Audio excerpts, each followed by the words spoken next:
السلام علیکم ورحمۃ اللہ وبرکاتہ۔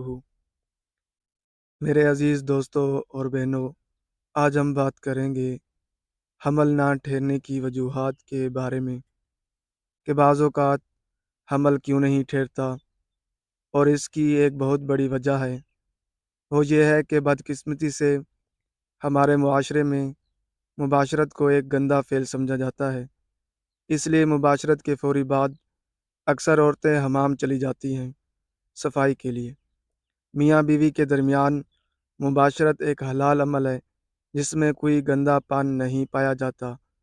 فوراً حمام چلے جانے سے منی ضائع ہو جاتی ہے، لہٰذا فارغ ہونے کے بعد کم از کم اسی پوزیشن میں لیٹے رہیں، اور ایک دوسرے سے الگ ہونے کے بعد بھی کم از کم 20 منٹ تک حمام نہ جائیں تاکہ منی ضائع نہ ہو اور اپنے ہدف تک بآسانی پہنچ جائے۔